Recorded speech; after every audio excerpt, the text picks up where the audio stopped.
भगवान की है आरती, पापियों को पाप से है तारती। श्री भागवत भगवान की है आरती, पापियों को पाप से है तारती। भागवत भगवान की है आरती, पापियों को पाप से है तारती। श्री भागवत भगवान की है आरती, पापियों को पाप से है तारती। भागवत भगवान की है आरती, पापियों को पाप से है तारती।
मधुसूदन की आरती, पापियों को पाप से है तारती। भागवत भगवान की है आरती, पापियों को पाप से है तारती।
पापियों को पाप से है तारते, पापियों को पाप से है तारते।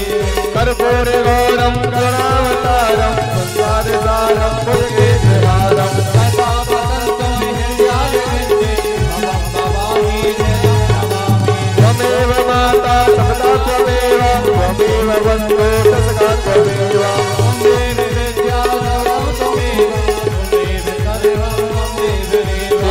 भागवत भगवान की है आरती, पापियों को पाप से है तारते, पापियों को पाप से है तारते।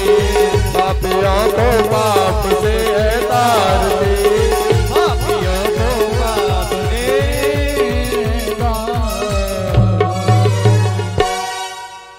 हर अर्धक्यम जलेन शीतले गणम देव शांति अंतर्जगम शांति रामा शांति रोगदय शांति वनस्पतय शांति पृथ्वी शांति सर्वगम शांति सामाय शांतिर्भवतु। हस्त्योर्गम दीपम दर्शयामि। समस्त भक्तजन अपना स्थान ग्रहण करें, अपनी अपनी जगह पर बैठ जाएं। रेलिंग के सामने परिचित परिवार बैठे, बाकी भक्त रेलिंग के पीछे।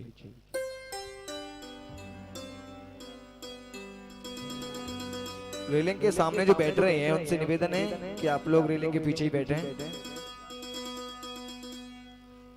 और एक साइड खाली रखिए।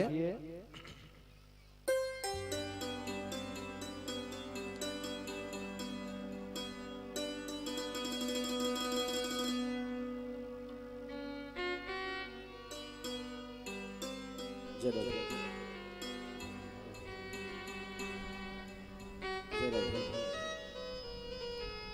जय राधे जय राधे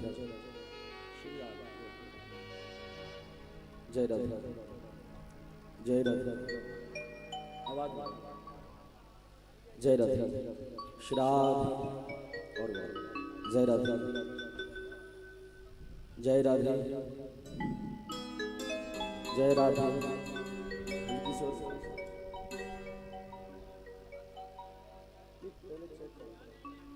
जय राधे राधा रमण लाल की जय हो। जय राधे जय राधे श्राद्ध जय राधे ओम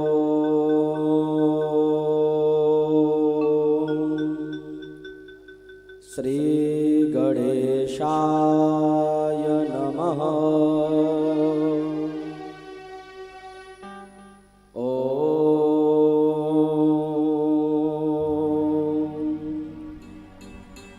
श्री सरस्वत्यै नमः।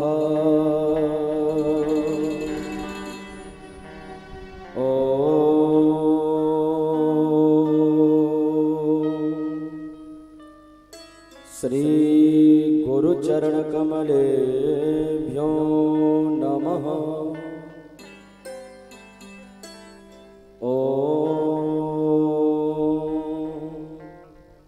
श्री मातृपितृचरण कमलेभ्यो नमः।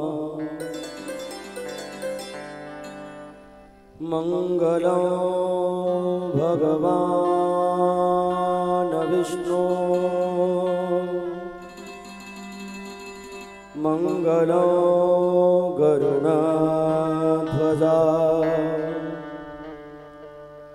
मंगलं पुंडरीकाक्ष मंगलाय तनो हरि।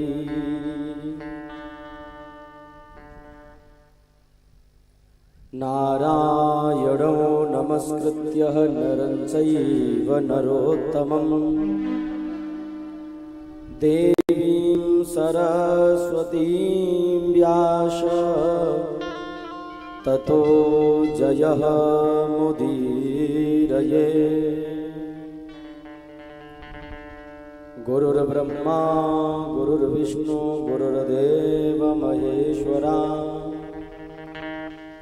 गुरुर्साक्षात् परब्रह्म तस्मै श्री गुरवे नमः।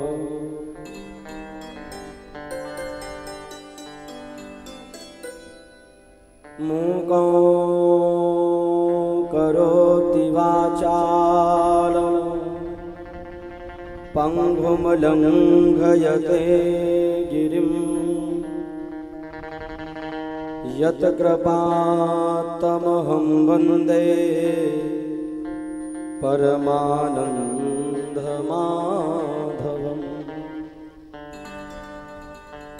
बरसाने की राधिका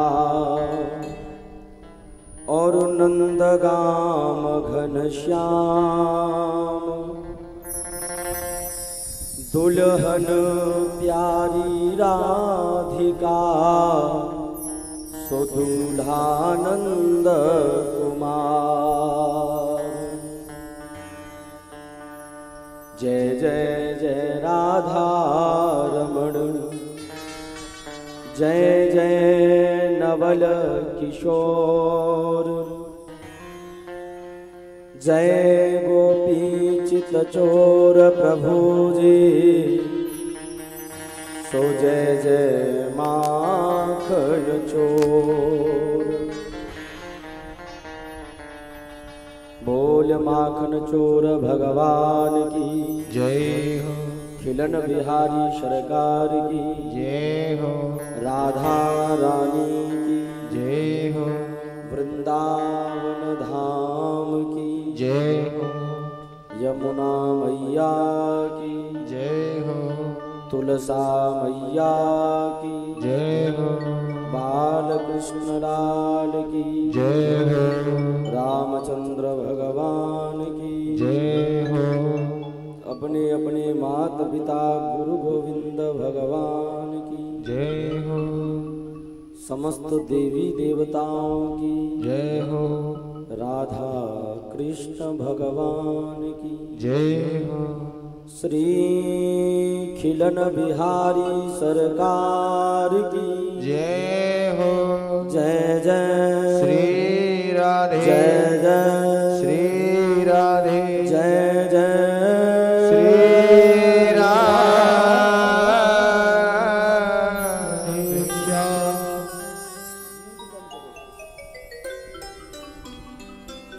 अकारण करुणा वरुणालय भक्त वांछा कल्पतरु तड़िंदित विड़िंदित पीताम्बरधारी नंद नंदन व्रज नंदन यशोदा नंदन भगवान श्री कृष्ण की वांगमयी प्रतिमूर्ति श्रीमद् भागवत महापुराण को सभी प्रभु प्रेमी जन बारंबार प्रणाम करते हैं। श्रीमद् भागवत कथा के परम वक्ता परम श्रोता अनंत बलवंत अखंड ब्रह्मचारी श्री हनुमान जी के चरणों में सभी मिलकर के अनंत बार दंडवत करते हैं। जहां माधव की कथा होती है सभी देवी देवता स्वर्ग को छोड़कर के कथा पांडाल में झांक झांक करके कथा का आनंद लेते हैं। उन समस्त देवी देवताओं को हम सब प्रणाम करते हैं।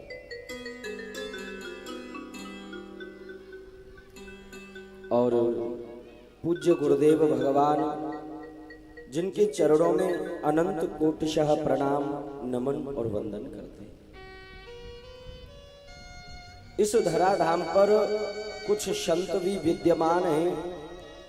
बंधु अगर संत मिल जाएं तो भगवंत बड़ी जल्दी मिल जाते हैं। ऐसे संतों को प्रणाम करते हैं।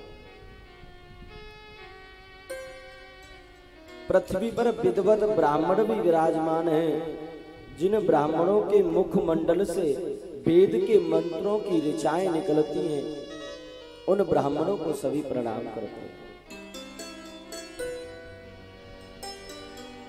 बामंग में विराजमान प्रिय संगीतज्ञ बंधु जिनके हस्त कमलों में माता सरस्वती विराजित रहती है ऐसे संगीतज्ञ बंधुओं को नमन और वंदन करते हैं। कथा पांडाल में विराजमान सभी श्रोताजन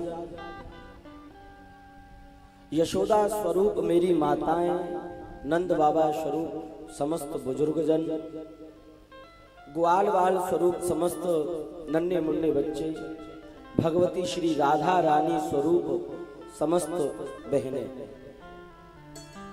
आप सभी के हृदय में राधा रानी का दर्शन करते हुए आप सभी को मैं बारंबार प्रणाम करता हूं। सिया राम मैं सब जग जानी, करहूं प्रणाम जोर जोर।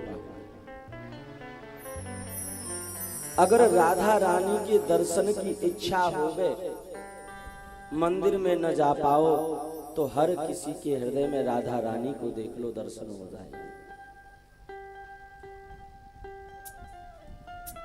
और श्रीमद् भागवत कथा को यूट्यूब और फेसबुक के माध्यम से जो लोग घर बैठे ही श्रवण कर रहे हैं, उन समस्त श्रोताओं का मान और सम्मान, वंदन। आइए आप सभी लाइव से जुड़िए और तृतीय दिवस की कथा का रस स्वादन आनंदोपान कीजिए। और श्रीमद् भागवत कथा के परीक्षित के रूप में विराजमान, जिन पर भगवान की माधव की कृपा हुई, भागवत रूपी नाव में बैठने का सौभाग्य मिला है इनको। ये सौभाग्य हर किसी को न प्राप्त हो पाता है। माधव परीक्षित की भूमिका में श्री रंजन सिंह जी एवं माता श्री चरण देवी, इनके माता पिता की इन पर कृपा हो गई और भव्य कथा का आयोजन आरंभ कर दिया। इनका परिवार बड़ा सुंदर परिवार है, 2 बालक हैं, नाती पोते आदि सभी हैं।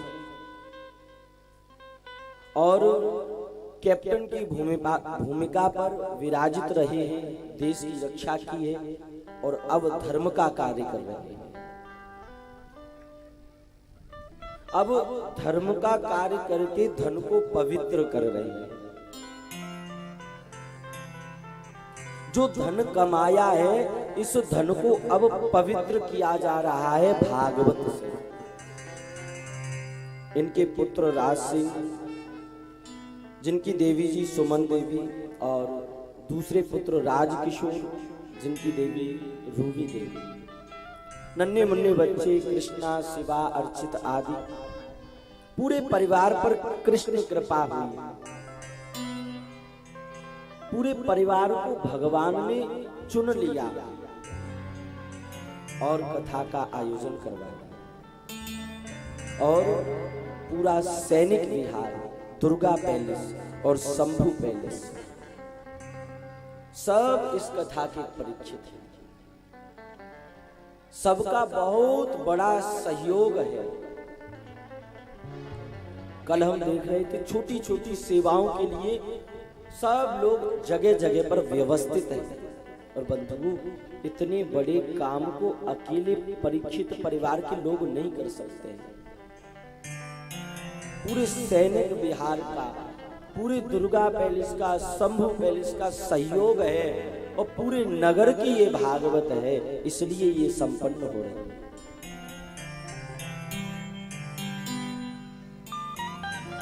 आइए ठाकुर की अपार कृपा से आज तृतीय दिवस की कथा का आनंदोपान करें। कथा के अंदर जाने से पूर्व मन के अंदर जो अवगुण भरे हुए, मन के अंदर जो काम, क्रोध, मद, लोभ भरा हुआ है, मन कभी धन में चला जाता है, मन कभी सुख में चला जाता है, मन कभी अपनों में चला जाता है। बस ये मन कथा सुनने नहीं देता है। इसलिए इस मन को बटोर करके राधा रानी को समर्पित करते हैं, लाडली जी को समर्पित करते हैं और फिर राधा रानी की रसमयी कथा का आनंद करते हैं। आइए 2 मिनट लाडली जी का, बरसाने वारी का स्मरण करें। हे भगवती श्री राधा रानी, हमें बस अपने चरणों में स्थान दीजिए। आइए 2 मिनट राधा रानी के श्री राधे, जय राधे, श्री राधे।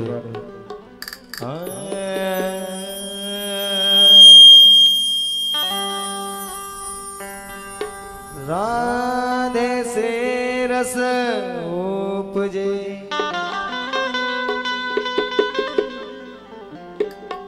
और रस से रस ना गाए कृष्ण प्रिया जो लाडले तुम मोह पे नहीं हो सहाय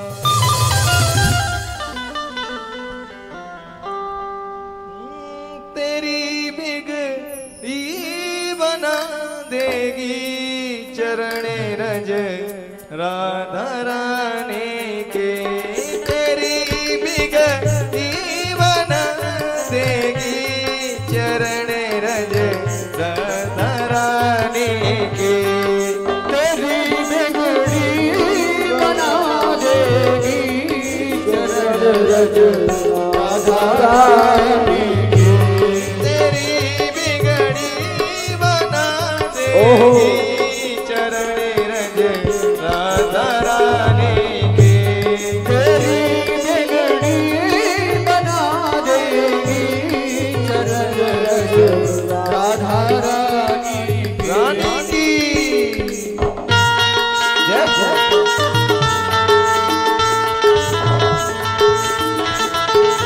राधा रानी की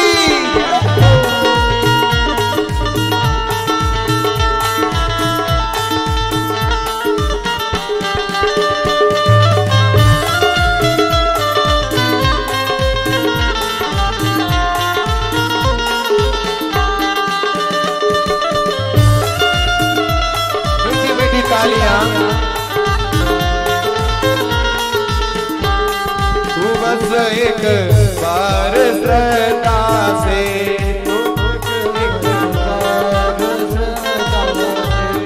तो बस एक बार श्रद्धा से तो बस एक बार श्रद्धा से लगा कर देख मस्तक पर लगा कर देख मस्तक पर सोई किस्मत जगा देगे सोई किस्मत जगा देगे चरण रज राधा रानी की तेरी बिगड़ी बना देगी चरण रज राधा रानी बोलिए राधा रानी की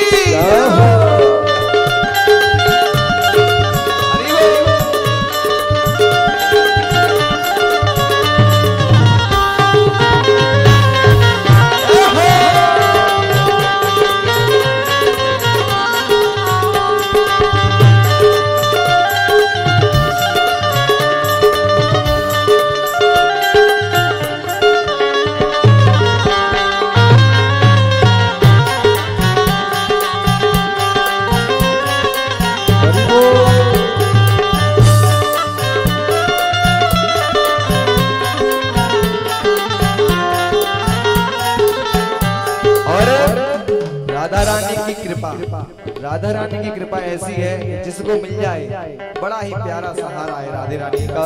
कोई एक बार श्रद्धा से भाव से भजकर तो देखे, लाडली हर कदम पर खड़ी हुई है और किस प्रकार से खड़ी हुई है। दुखों के गोरे बादल हो, दुखों के गोरे बादल हो, दुखों के गोरे बादल हो, दुखों के गोरे बादल हो, या लाखों आंधियां आए, लाखों आंधियां आए, दुखों के गोरे बादल हो, दुखों के गोरे बादल हो, या लाखों आंधियां आए, लाखों आंधियां आए, तुझे सबसे बचा लेगी, तुझे सबसे बचा लेंगे चरण रज राधा रानी की, गरीब गरीब बना देगी चरण रज राधा रानी की।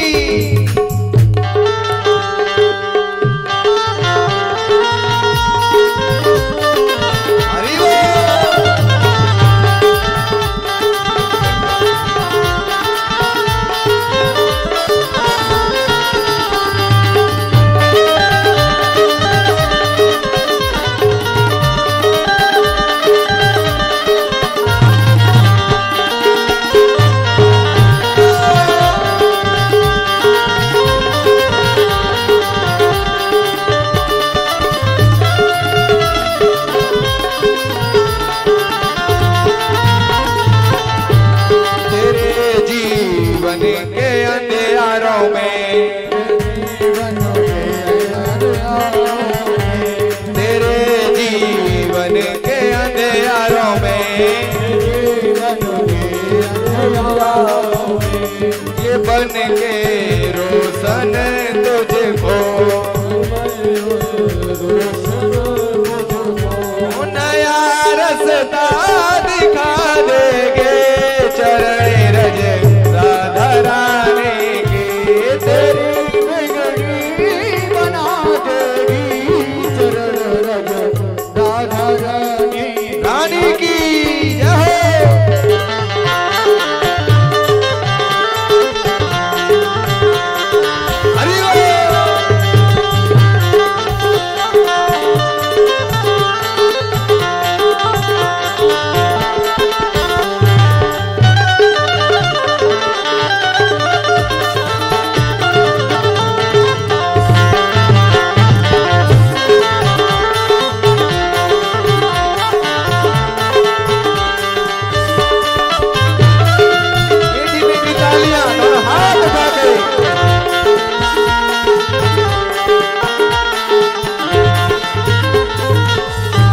भरोसा है अगर सच्चा, भरोसा है अगर सच्चा, भरोसा है अगर सच्चा, भरोसा है अगर सच्चा, उठा कर फर्श से तुझको, उठा कर फर्श से तुझको, उठा कर फर्श से तुझको, उठा कर फर्श से तुझको, तुझे पलकों पे बिठा देंगे, तुझे पलकों पे बिठा देंगे, चरण रज राधा रानी की तेरी बिगड़ी बना देगी, चरण रज राधा रानी की जय।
बिहारी सरकार की जय हो, राधा कृष्ण भगवान की जय हो, जय जय श्री राधेश्याम। आइए अपने श्रीमद् भागवत कथा के तृतीय दिवस में प्रवेश करें। कल आपने द्वितीय दिवस की कथा को सुना।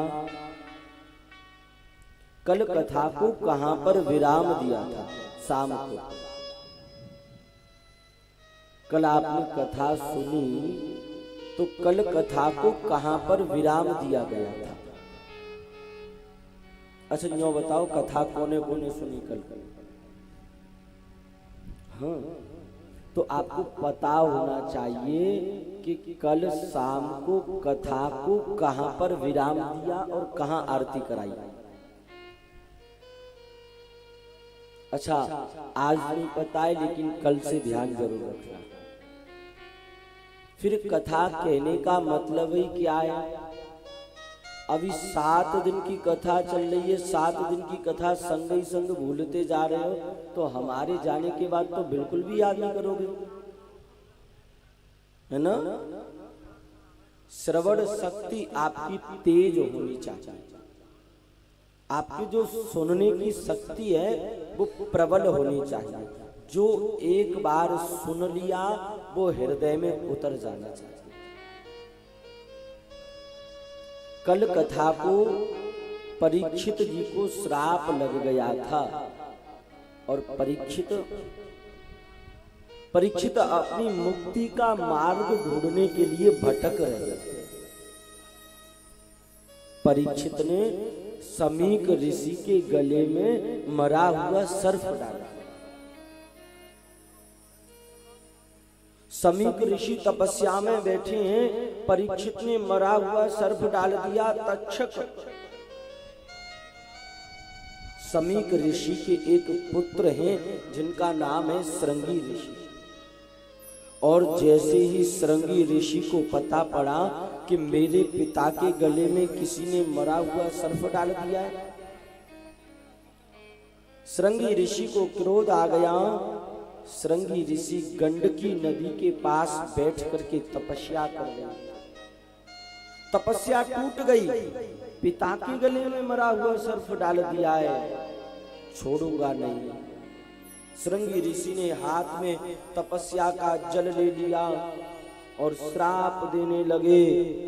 इति लंघित मर्यादं तच्छकः सप्तमी हनि दंसयति चुकुलारंभः छेदितो मे मया ध्रुवम्। जिस किसी ने भी मेरे पिता समीक ऋषि के गले में मरा हुआ सर्प डाला है, मैं उसे श्राप देता हूं, उसकी 7 दिन बाद मौत हो जाएगी। और जैसे ही श्रृंगी ने श्राप दे दिया, पिताजी के पास आए समीक ऋषि। पिताजी क्षमा करना, मेरे होते हुए आपका अपमान कर दिया।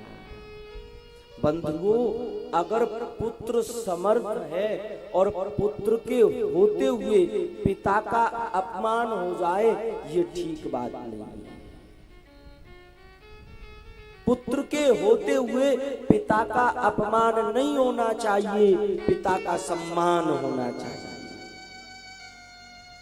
समीक ऋषि को पता पड़ा, श्रृंगी ऋषि आए हैं। हाँ पुत्र, पिताजी क्षमा करना, आपके गले में किसी ने मरा हुआ सर्प डाल दिया है, लेकिन मैंने उसको श्राप दे दिया है। समीक ऋषि ने कहा, अच्छा श्रृंगी ऋषि, आपने ये देखा कि हमारे गले में मरा हुआ सर्प किसने डाला है? बोले ये तो मुझे नहीं पता। तो बिना जाने ही श्राप दे दिया। तुमको ये पता नहीं है कि बुरा कर्म किसने किया है और आपने श्राप दे दिया। समीक ऋषि ने नेत्र बंद किए। अपने बगल का राजा परीक्षित है और परीक्षित की रोती हुई छवि समीक ऋषि के सामने आ गई।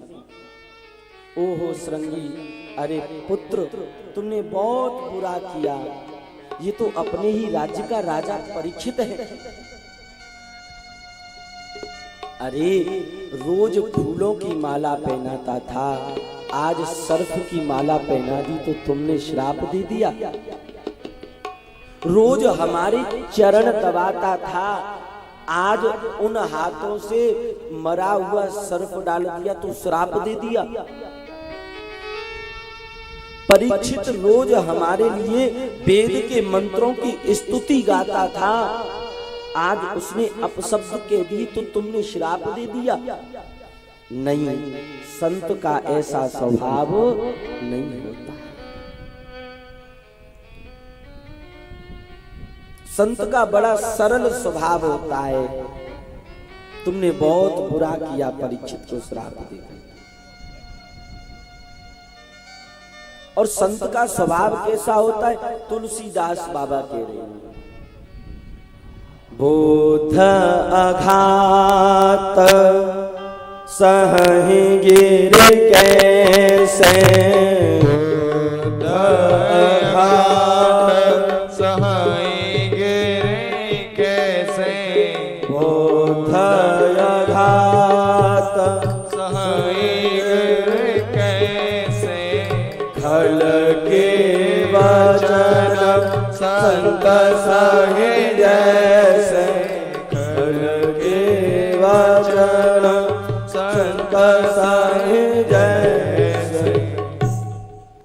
बुद्ध अघात सहि गिर जैसे, खल के बचन संत सहि जैसे। जिस प्रकार मूर्ख लोगों के शब्दों को संत लोग सहन करके चुप रह जाते हैं, ऐसे ही संत का स्वभाव होना चाहिए। जिस प्रकार बारिश की बूंदों को धरती मैया सहन करती है, ऐसे ही संत का स्वभाव होना चाहिए। लेकिन तुमने बहुत बुरा किया, परीक्षित को श्राप देकर के रोज सेवा करता था, आज मरा हुआ सर्प डाल दिया तो श्राप दे दिया। समीक ऋषि ने हाथ जोड़े, पिताजी क्षमा कर। श्रृंगी ऋषि ने अपने एक शिष्य को भेजा, जिस शिष्य का नाम है गौरमुख। गौरमुख ने जाकर के कहा, परीक्षित 7 दिन बाद मरने का श्राप लगा हुआ है, अपनी मुक्ति का यत्न कर लो।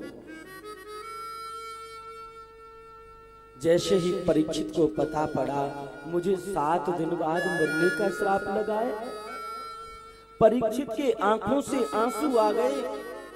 ओहो, संत कितने दयालु होते हैं। इतना बड़ा पाप करने वाले आदमी को तत्क्षण मृत्यु दंड दे देना चाहिए, लेकिन संत ने मुझे 7 दिन की मोहलत दे दी। संत का अगर अपमान किया जा रहा है, तत्क्षण मृत्यु दंड दे दो, लेकिन मुझे 7 दिन की मोहलत दे दे। धन्य है ऐसे संत। परीक्षित ने अपने राजसीय वस्त्र उतार दिए, पीले कपड़े पहन लिए, मुकुट उतार दिया, चरण खड़ामू पहन लिए, सोने की मालाएं उतार दी। परीक्षित जंगल के लिए जाने लगे। परीक्षित की पत्नी है इरावती, रोने लगी, प्रभु अगर आप चले जाओगे तो मैं कैसे? देवी, संसार में कोई किसी के साथ नहीं रहता है, ये लगता है कि साथ रह रहे हैं, पर वो साथ नहीं रहते। अरे देवी, सबको जाना पड़ता है। हाँ, जब स्वयं भगवान को भी जाना पड़ा तो बंधुओं हमको और आपको भी जाना पड़ा। भगवान राम 11,000 वर्ष तक अयोध्या में रहे, बाद में राम जी भी चले गए। भगवान कृष्ण 128 वर्ष 6 महीने रहे, बाद में भगवान कृष्ण भी चले गए।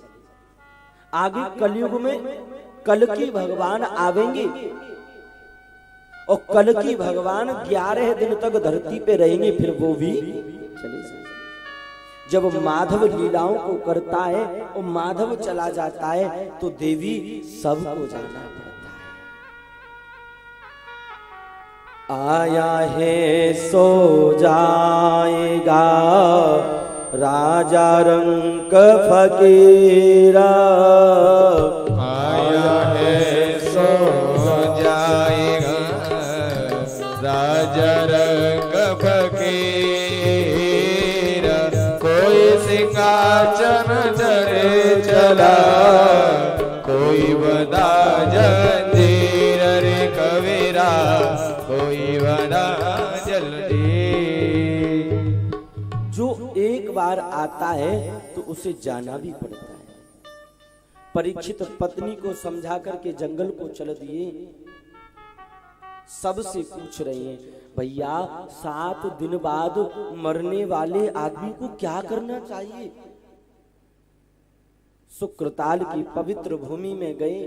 भृगु, वशिष्ठ, अंगिरा, पुलह, पुलस्त, किरतु, विश्वामित्र, बहुत संत चल करके परीक्षित के पास आए।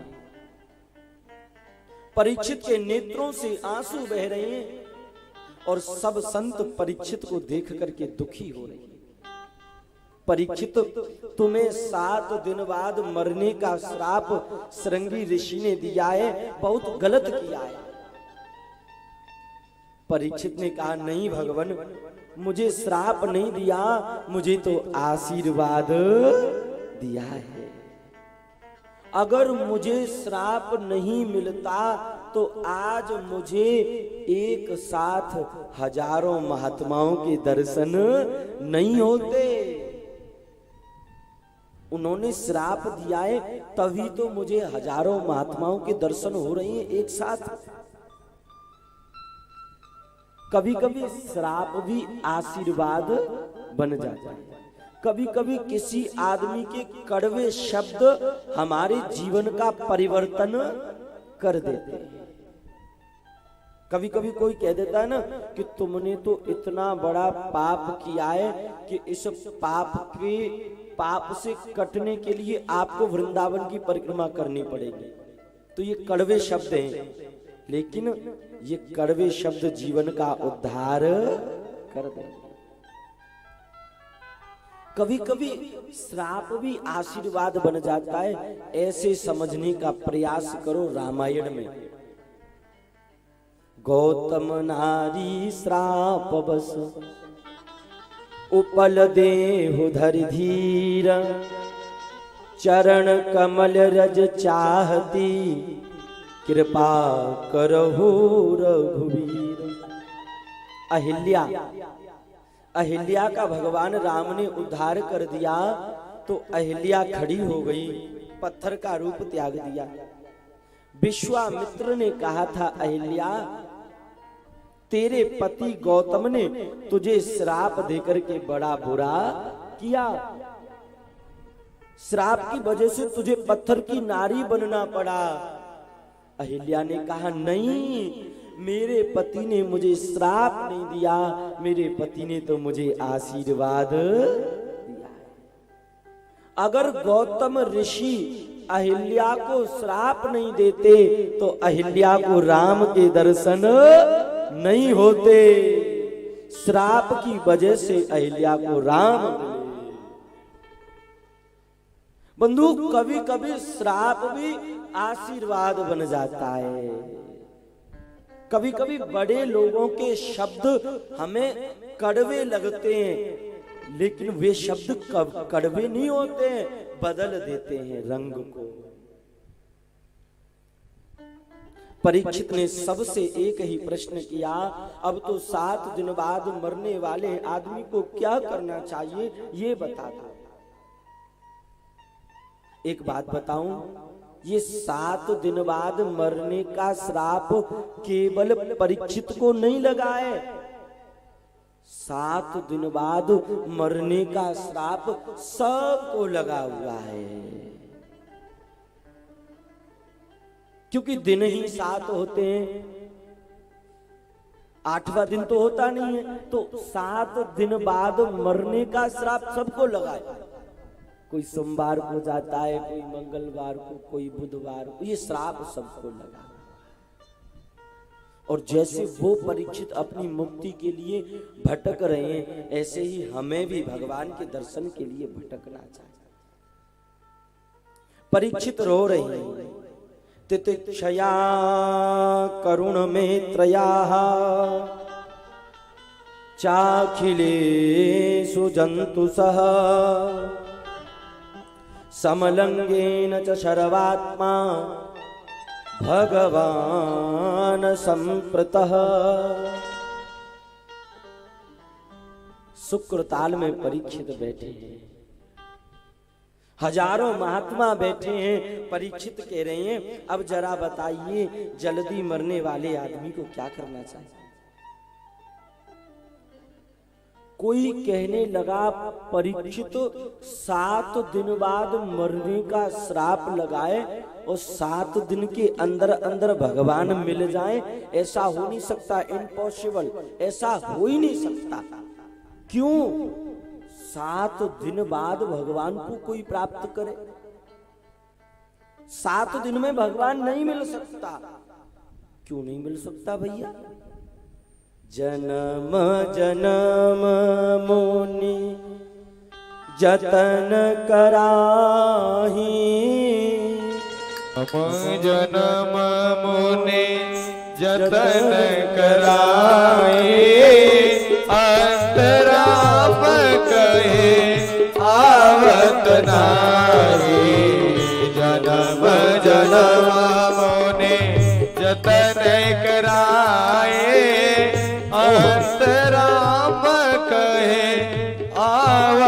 नाही। तुम केवल भगवान को 7 दिन में प्राप्त करना चाहते हो, यहाँ तो जन्म जन्म मुनि जतन कराई, अंत राम कही आओ। जन्म जन्म निकल जाए फिर भी भगवान आवे आवे न आवे, और तुम कह रहे हो कि 7 दिन में भगवान मिल जाए।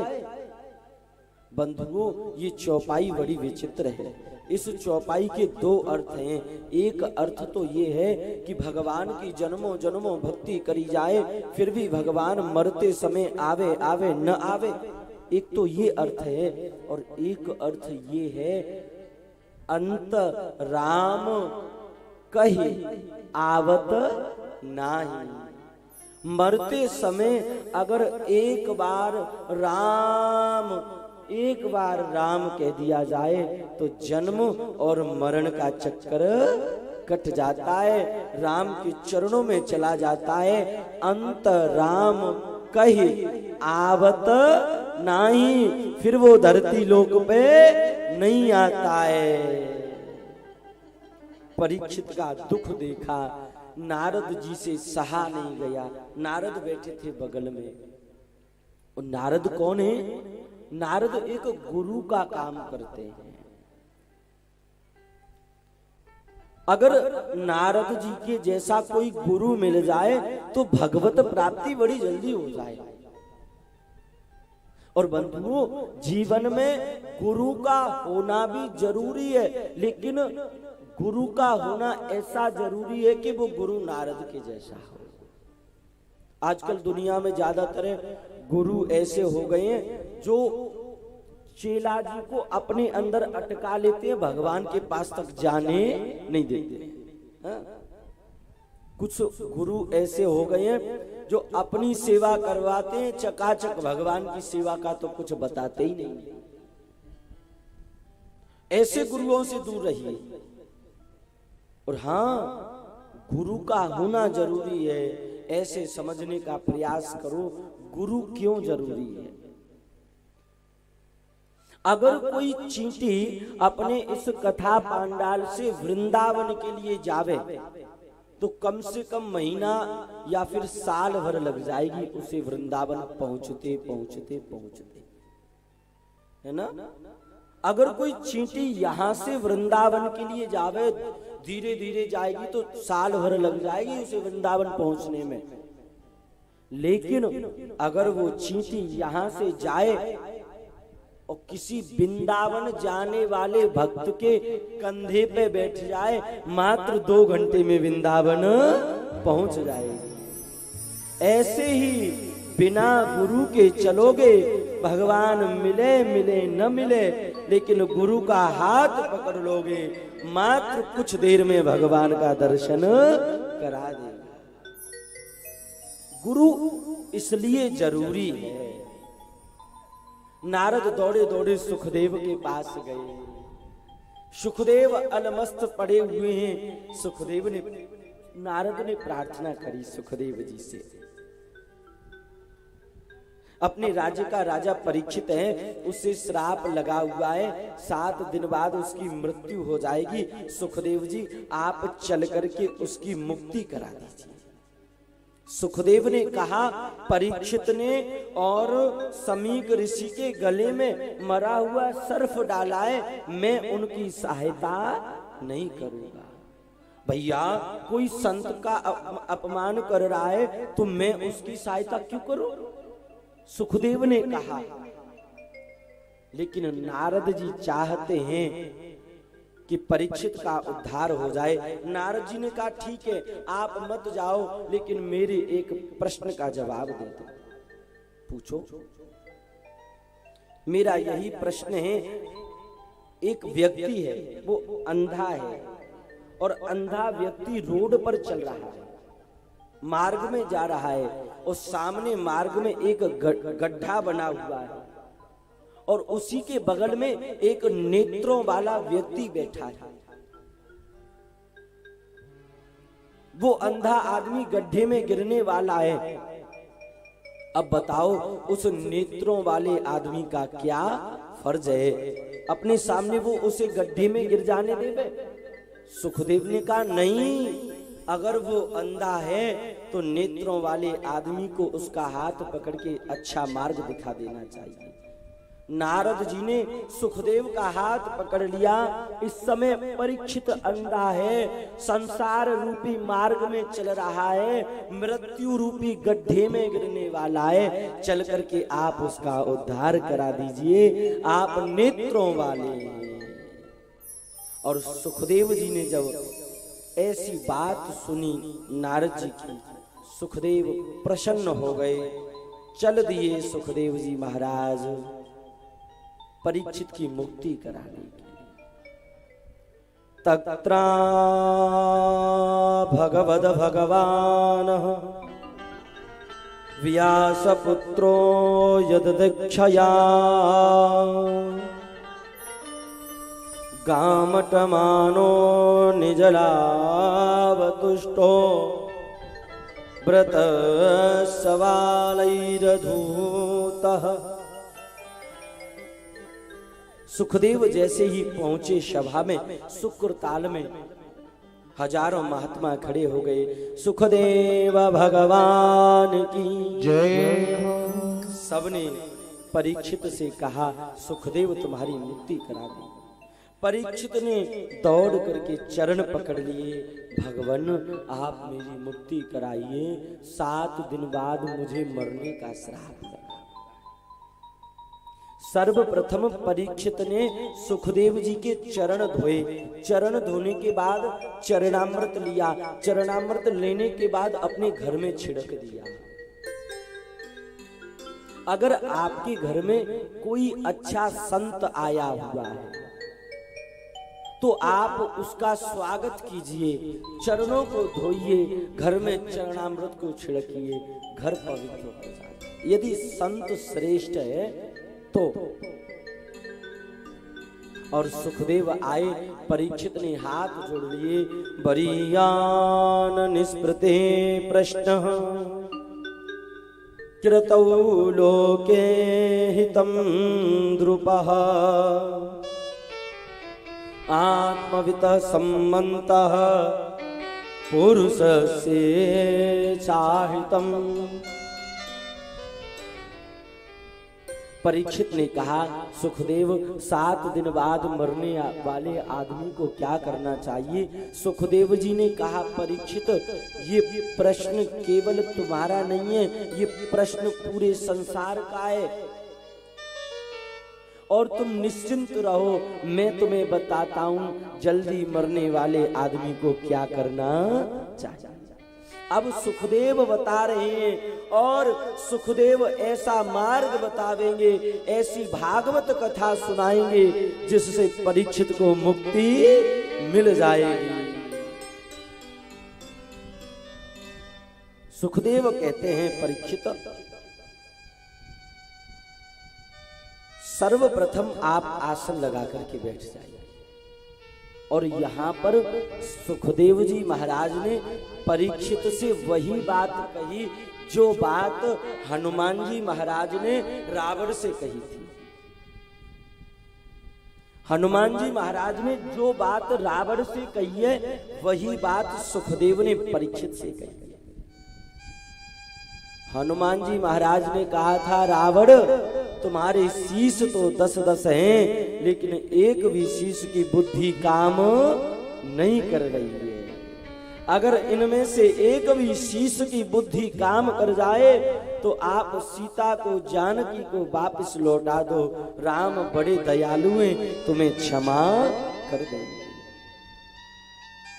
मोह मूल बहुसूल प्रद त्यागहु तुम अभिमान, भजहु राम रघुनायक सो कृपा सिंधु भगवान। रावण मोह मूल बहुसूल प्रद त्यागहु तुम अभिमान। मोह तुम्हारे अंदर जो संसार से मोह भरा हुआ है ना, ये मेरा मैं इसे ले लूंगा दूंगा नहीं, सबसे पहले इस मोह को खत्म कर दो। मोह मूल, मूल जो जिसको आप सबसे ज्यादा अपना समझ रहे हो वो मूल है। मोह मूल बहुसूल प्रद, हृदय के अंदर कड़वे शब्द त्याग हूं तुम अभिमान, अभिमान आदि को त्याग दो, राम दयालु ने क्षमा कर दे। लेकिन रावण ने हनुमान जी महाराज की बात नहीं मानी, लेकिन यही बात सुखदेव ने परीक्षित से कही तो परीक्षित ने मान ली। बंधुओं, भागवत, गीता, रामायण ये सब अपनी बात बताते हैं, लेकिन हम और आप रावण की तरह बातों को मानते नहीं है। परीक्षित की तरह अगर इन बातों को मानने लग जाएंगे तो भगवान का दर्शन शीघ्र होगा। रावण ने हनुमान जी की बात नहीं मानी,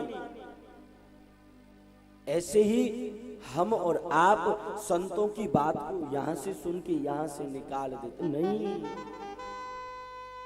उनको ध्यान से सुनना चाहिए। उसके बाद परीक्षित बैठे हुए हैं, सुखदेव स्वामी कहते हैं परीक्षित श्वास श्वास पर कृष्ण भज, वृथा श्वास जन खो। श्वास श्वास पर कृष्ण भजे, वृथा श्वास मत खो। जाने या श्वास को ना जाने या श्वास को, आवन होए ना होए रे भैया, आवन होए ना हो। अपनी हर एक श्वास पर भगवान का नाम जपने का प्रयास करना चाहिए। ये श्वासें भी हमें किराए पर मिली हैं, जितनी श्वास बधी है उतनी ही लेनी पड़ेगी, उससे ज्यादा नहीं ले पाएंगे। और परीक्षित विराजमान हो गए। सुखदेव स्वामी बड़ी सुंदर कथा को श्रवण करा रहे हैं। सुखदेव कहते हैं परीक्षित, कलिकाल कुठार लिए है खड़ा, तन नम्र सी चोट झिली न झिली, भजले हरि नाम हरि रसना, और अंत समय पहली नहली। ये कलयुग हमें दिन प्रतिदिन खाता जा रहा है। हम और आप दिन प्रतिदिन छोटे होते जा रहे हैं। अगर 100 वर्ष की उम्र है, 100 में से अगर 40 वर्ष के हो गए तो 100 में से 40 गई तो 60 बचे। कहने का मतलब हम दिन प्रतिदिन छोटे होते जा रहे हैं, बड़े नहीं हो रहे हैं। और जब प्रार्थना करी सुखदेव से परीक्षित ने, परीक्षित अब आपको मैं भगवान की कथा सुनाता हूँ, ऐसी कथा श्रवण कराता हूँ जिस कथा से ज्ञान, वैराग्य, भक्ति, त्याग सब विराजमान हो जाते हैं। भाग्योदयेन बहुजन्म समर्जितेन सतसंगमं चलवति पुरुषो यदा वै। सुखदेव कहते हैं परीक्षित, मैं तुम्हें सृष्टि के वर्णन की कथा सुनाता हूं। इस सृष्टि का वर्णन कैसे हुआ। एक बार भगवान नारायण शयन कर रहे थे तो भगवान नारायण का मन हुआ कि मैं एक से अनेक हो जाऊं, मैं सृष्टि की रचना करने लग जाऊं। तो भगवान नारायण ने अपनी नाभि से एक कमल प्रकट कर दिया। कमल पर ब्रह्मा जी महाराज प्रकट हुए। बोल ब्रह्मा जी महाराज की जय हो। और ब्रह्मा जी महाराज जैसे ही प्रकट हो गए, चारों तरफ देखने लग गए, मैं कौन हूं, कहां से आया हूं। नमः परमई पुरुषाय भूयसे सहसध्याव्यभायते निरोधन लीलया। ब्रह्मा जी चारों तरफ देखने लग गए तो ब्रह्मा जी के 4 मुख हो गए और ब्रह्मा जी को चतुरानन भी कहते हैं। ब्रह्मा जी के 4 मुख हैं, लेकिन ज्यादातर देखा जाता है तो ब्रह्मा जी का जो चित्र होता है उसमें 3 ही दिखते हैं, क्योंकि एक जो मुख होता है वो बिल्कुल पीछे होता है तो वो नहीं दिखता है। अब ब्रह्मा जी देख रहे हैं कि मैं क्यों आया हूं, मैं कौन हूं, कहां से आया हूं। ब्रह्मा जी ने नेत्र बंद किए, हिंदी वर्णमाला के 2 अक्षर सुनाई दे रहे थे, त प त प। दोनों अक्षर गूंज रहे थे। ब्रह्मा जी ने दोनों अक्षरों को मिलाया, दोनों अक्षर मिलकर के बन गए तप। ब्रह्मा जी ने विचार किया हमें तप करना है। ब्रह्मा जी महाराज ने अखंड तप किया और जैसे ही तप किया तो भगवान नारायण प्रकट हो गए। भगवान नारायण ने कहा ब्रह्मा मैं तुमसे प्रसन्न हूं और तुम्हारे जन्म लेने का कारण मैं खुद हूं। और भगवान नारायण बोले ब्रह्मा जी अब ऐसा करो तुम इस दुनिया को आगे बढ़ाने का काम करो। ब्रह्मा जी ने तो हाथ जोड़ ले, कौन ही नो, जब दुनिया हम नहीं बढ़ा पाएंगे आगे। क्यों? बोले आपकी माया बड़ी बलवती है, जो इस दुनिया के चक्कर में पड़ जाता है फिर वो सबको भूल जाता है। आपकी माया बड़ी बलवती है।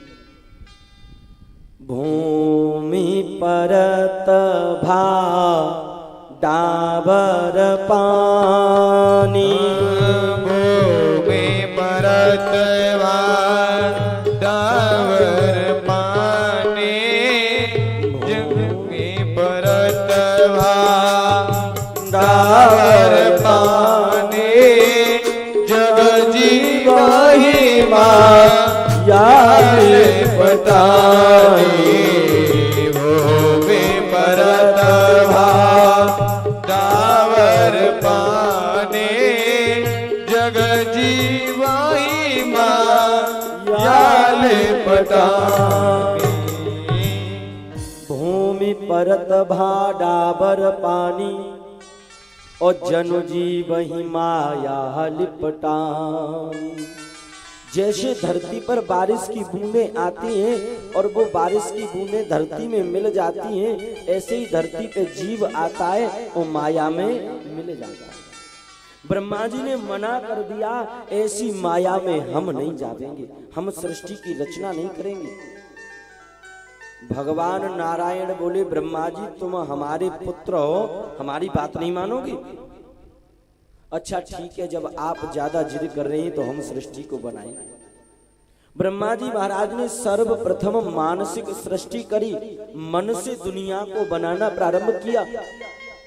और सर्वप्रथम ब्रह्मा जी ने 4 पुत्रों को जन्म दे दिया, सनक, सनंदन, सनातन और सनत कुमार। सनकादि ऋषियों को जन्म दिया और ब्रह्मा जी ने कहा पुत्रों तुम इस दुनिया को आगे बढ़ाने का काम करो। सनकादि ऋषियों ने हाथ जोड़ लिए, पिताजी जा दुनियादारी के चक्कर से हमें दूर रहने दो, हम सृष्टि की रचना नहीं करेंगे। अच्छा क्यों? बोले अगर दुनिया में चले गए तो परमात्मा को भूल जाएगा। जब स्पष्ट सनकादि ऋषियों ने मना कर दिया तो ब्रह्मा जी को क्रोध आ गया। अच्छा मेरे बालक होकर के मेरी बात नहीं मान रहे हो, जाओ मैं श्राप देता हूं, तुम चारों हमेशा 5-5 वर्ष के ही रहोगे। सनकादि ऋषि बोले जी श्राप नाने दो जी तो आशीर्वाद दे दो। हाँ हमेशा 5-5 वर्ष के रहेंगे तो हमें माया नहीं घेरेगी, और जब ज्यादा वृद्ध रह जाएंगे, ज्यादा बड़ी उम्र रह जाएगी तो इतनी ज्यादा माया घेरेगी। ऐसे समझने का प्रयास करो। छोटा बालक होता है उसे अगर 10 रुपए दे दिए जाएं तो वो मान जाता है, और 85 वर्ष के अगर कोई दादाजी हो 85 लाख दे दो तब भी नहीं मानेंगे। हाँ? क्योंकि उनकी इच्छा ज्यादा है और बालकों की इच्छा कम होती है। इसलिए कहा कि आपने श्राप नहीं दिया, आपने तो आशीर्वाद दे दिया। सनकादि ऋषि भगवान नारायण के दर्शन करने के लिए गए और भगवान नारायण के दो द्वार पाले। द्वारपाल हरि के प्रिय दो, द्वारपाल हरि के प्रिय दो, द्वारपाल हरि के प्रिय दो। जय और विजय जाने सबको, जय और विजय जाने सबको। द्वारपाल हरि के प्रिय दो, जय और विजय जान सबको। भगवान के द्वार पर दो द्वारपाल रहते हैं, जय और विजय। सनकादि ऋषि गए, हमें भगवान के दर्शन करनी है। जय विजय ने देखा कि 4 बालक हैं, 5-5 वर्ष के हैं, शरीर पे कपड़ा नहीं है, बस लंगोटी पहने हैं और ऐसे नंग धड़ंग से भगवान के दर्शन करने आ गए। ऐसे भगवान के दर्शन थोड़ी होते हैं। तो जय विजय ने भगा दिया और जैसे ही जय और विजय ने सनकादि ऋषियों को भगवान के दर्शन से रोक दिया तो सनकादि ऋषियों ने जय विजय को श्राप दे दिया।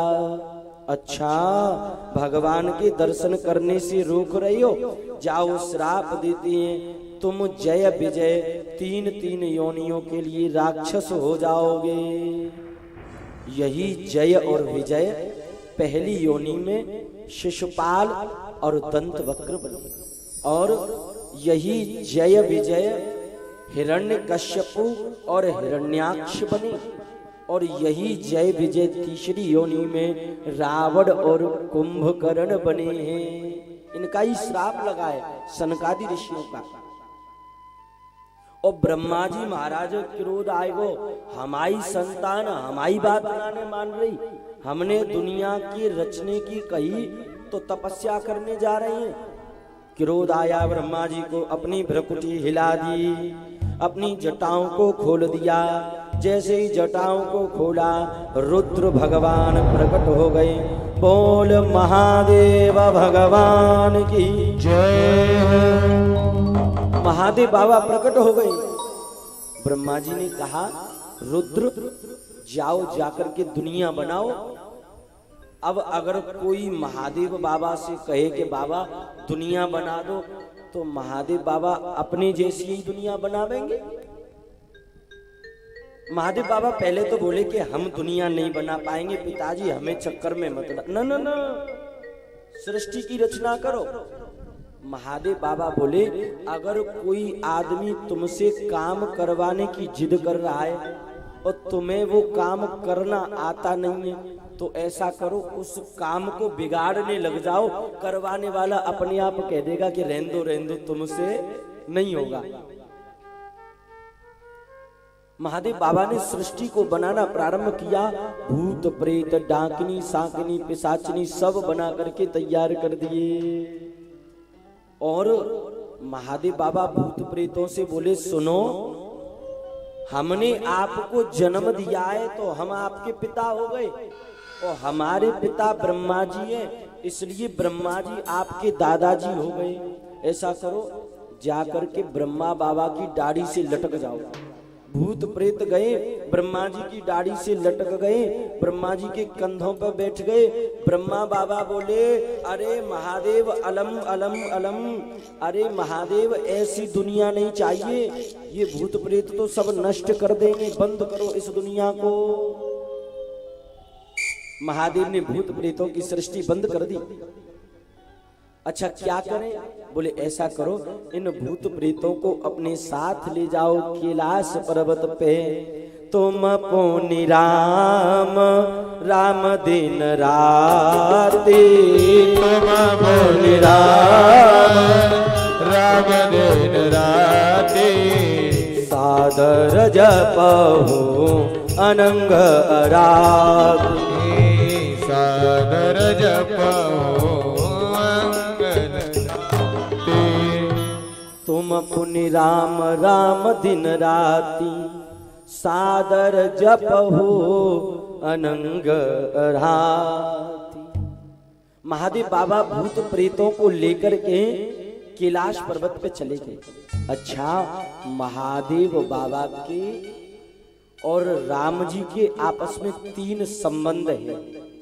महादेव बाबा का और राम जी का आपस में 3 संबंध हैं। ये 3 संबंध कौन कौन से हैं महादेव के राम से? सेवक स्वामी सखा सिय पी के। महादेव बाबा और राम जी, इनके आपस में 3 संबंध हैं। सेवक स्वामी सखा सिय पी के। पहला संबंध सेवक का है। महादेव कहते हैं भैया मैं तो राम का सेवक हूं। राम कहते नहीं, हम तो महादेव के सेवक हैं। तो पहला संबंध हो गया। दूसरा संबंध सेवक स्वामी। महादेव कहते हैं मेरे स्वामी तो राम है, और राम कहते नहीं नहीं, मेरे स्वामी तो महादेव है। दूसरा संबंध। और सखा सिय पी के। तीसरा संबंध। महादेव कहते हैं राम हमारे सखा हैं, राम कहते नहीं नहीं, महादेव हमारे सखा। ये 3 संबंध हैं। महादेव बाबा अपनी भूत प्रेतों को लेकर के कैलाश पर्वत पे चले गए। ब्रह्मा जी तो परेशान है गए, दुनिया बना रही है, लेकिन जैसे ही पुत्रों को जन्म देते हैं तो पुत्र जंगल में तपस्या करने चले जाते हैं। अब की बार ब्रह्मा जी महाराज ने अपने शरीर से करदम ऋषि को प्रकट कर दिया। ब्रह्मा जी महाराज ने अपनी वाणी से माता सरस्वती को प्रकट कर दिया। और ब्रह्मा जी महाराज ने अपने नेत्रों से अत्रि महात्मा को प्रकट कर दिया। ब्रह्मा जी महाराज ने अपने मुख से अंगिरा ऋषि को प्रकट कर दिया। ब्रह्मा जी महाराज ने अपने शरीर में प्राणों से वशिष्ठ ऋषि को प्रकट कर दिया। अपने कानों से ब्रह्मा जी ने पुलस्त ऋषि को प्रकट कर दिया। और अपनी त्वचा से भृगु महात्मा को प्रकट कर दिया। ब्रह्मा जी महाराज ने अपनी नाभि से पुलस्त ऋषि को प्रकट कर दिया।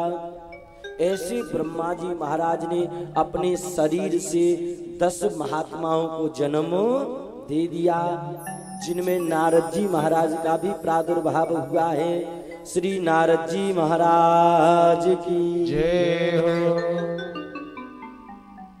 अब ब्रह्मा जी ने अपने 10 पुत्रों से कहा, पुत्रों इस दुनिया को आगे बढ़ाने का काम करो। पुत्रों ने हाथ जोड़ लिए, पिताजी जा दुनियादारी से दूरी रहने दो। और पुत्र तपस्या करने के लिए चले गए। ब्रह्मा जी ने विचार किया कि अब मानसिक सृष्टि तो बहुत कर ली, जिनको जन्म दे रहे हैं वे तपस्या करने भाग रहे हैं, अब मैथुनी सृष्टि प्रारंभ करेंगे। मैथुनी सृष्टि प्रारंभ करी और स्वयंभू और मनुष्य रूपा। स्वयंभू और मनुष्य रूपा।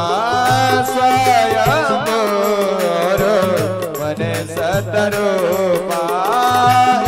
से भई नर सृष्टि अनुपा। से भई नर सृष्टि अनुपा। स्वयंभू और मनुष्य रूपा। इनते भई नर सृष्टि अनुपा। ब्रह्मा जी महाराज ने अपने वाम अंग से मनु महारानी को प्रकट कर दिया, मनु महाराज को प्रकट कर दिया। दाएं अंग से शतरूपा देवी को प्रकट कर दिया। मनु और शतरूपा, मनु शतरूपा का विवाह कराया। और ब्रह्मा जी ने कहा तुम जाकर के दुनिया को आगे बढ़ाने का प्रारंभ करो। बंधुओं, हम और आप मनु शतरूपा की संतान हैं। मनु और शत्रुपा दोनों ने गृहस्थ धर्म में प्रवेश किया, लेकिन जैसे ही गृहस्थ धर्म में प्रवेश किया कुछ देर बाद ब्रह्मा जी के पास दोबारा आ गए। हम दुनिया को तो आगे बढ़ा देंगे, लेकिन दुनिया में आगे जो लोग आवेंगे वो रहेंगे कहाँ?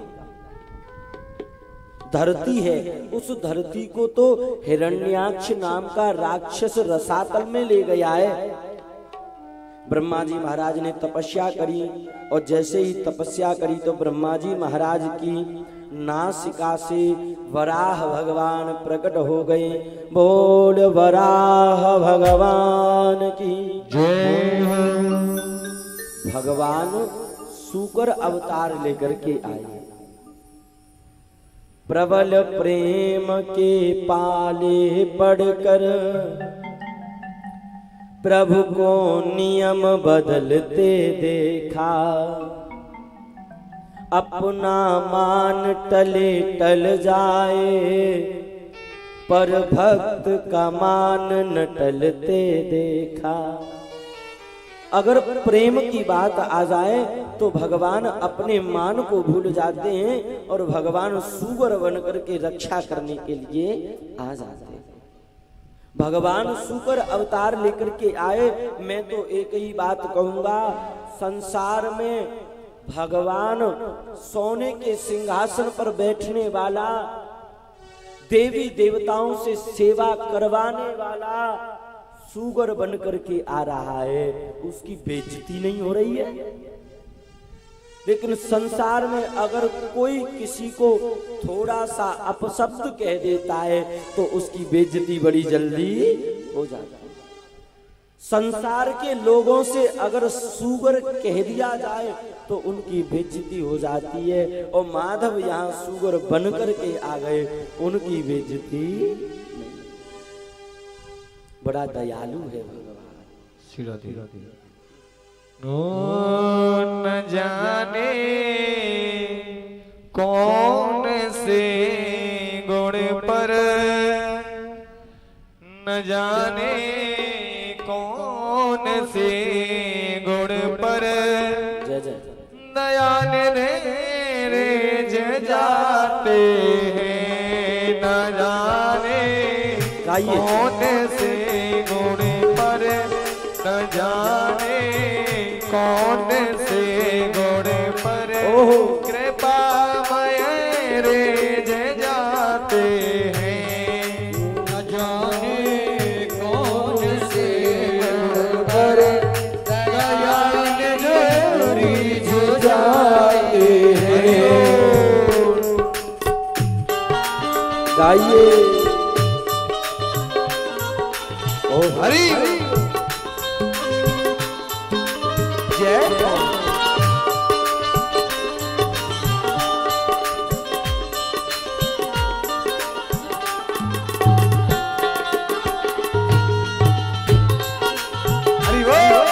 और आलस को दूर करते हुए गाइए हरि बोल।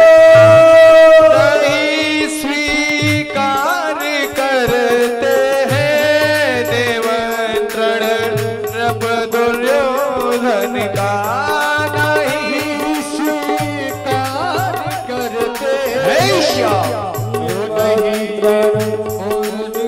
दुर्योधन का,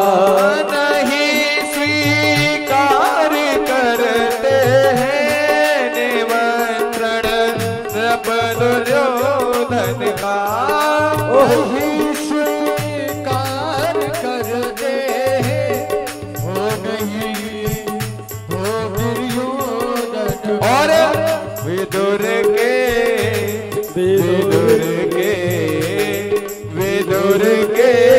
घर पहुँच करके छुल को लगाते हैं। न जाने कौन सी गुण पर कृपा रेज जाते। और भगवान दुर्योधन के भोजन को त्याग करके विदुरानी काकी के यहाँ केले के छिलके खा रहे हैं। ये तो बस प्यारे भाव की बात है, प्रेम की बात है। 56 भोग त्याग करके माधव केले के छिलकों में स्वाद बता रहा है। हरि बोल। हरे कृष्णा। बोले भक्तों बिहारी लाल की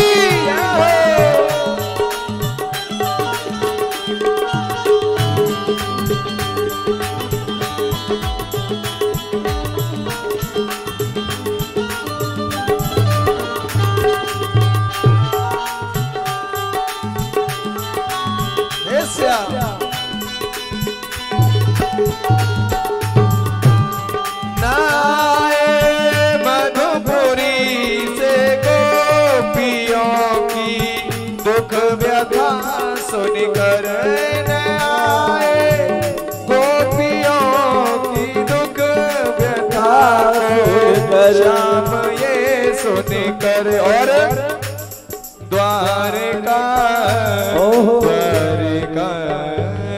द्वारका से प्रभु मेरे द्रौपदी का चिर बढ़ाते हैं। न जाने कौन से गुण पर दया तेरे जाते हैं। न जाने कौन से गुण पर दया धुरी जाते हैं।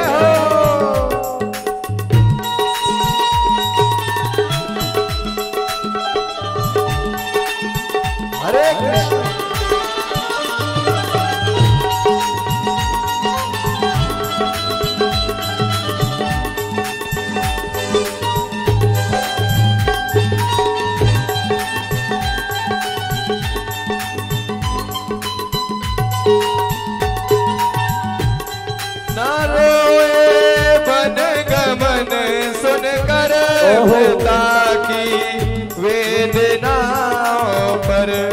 जो भगवान को ये पता चला राम अवतार में कि हमें 14 वर्ष का वनवास लग चुका है, तो बड़े ही सहज रूप से पिताजी की आज्ञा पा करके वो राम बने था पुरुषोत्तम भगवान वनवास के लिए चले जाते हैं। तो ऐसे भगवान को बारंबार प्रणाम है और कहते हैं न रोए बन गमन सुनकर पिता की वेदनाओं पर।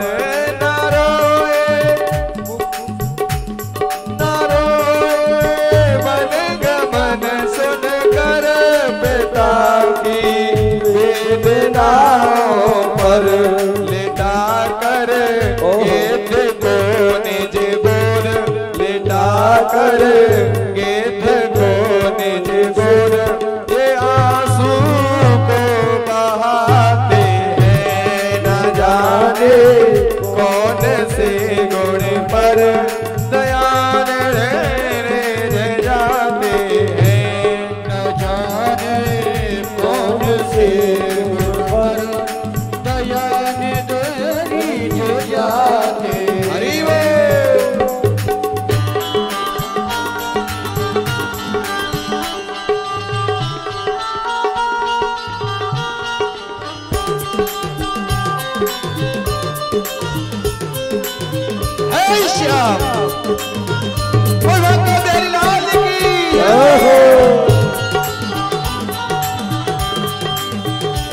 और मौसम कितना अच्छा हो रहा है, आनंद आ रहा है ना, मौसम कितना बढ़िया है, इसलिए मस्ती में गाइए हरि बोल।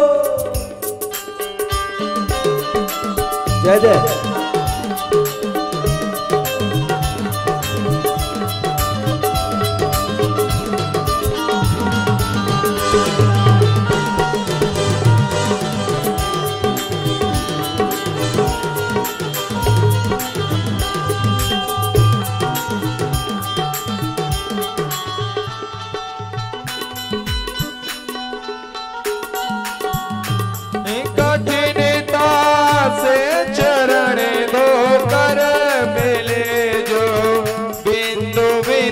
हर को कठिनता से चरण धोकर मिले जो बेंदु हर को वो चरणों तक स्वयं जाकर, वो चरणों तक स्वयं जाकर केवट के घर लौटाते हैं। न जाने कौन से गुण पर दयान धीरे जाते हैं। न जाने कौन से गुण पर दयान धीरे जाते हैं। हरि बोल।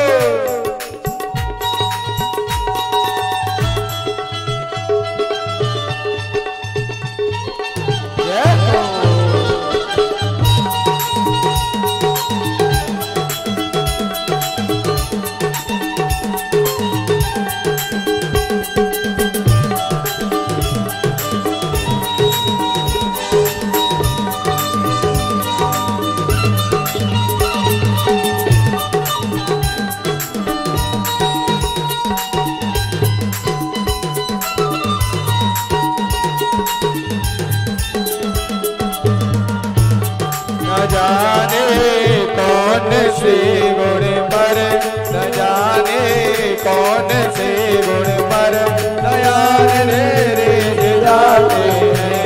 दयान धीरे जाते हैं। कृपामय धीरे जाते हैं। दयान धीरे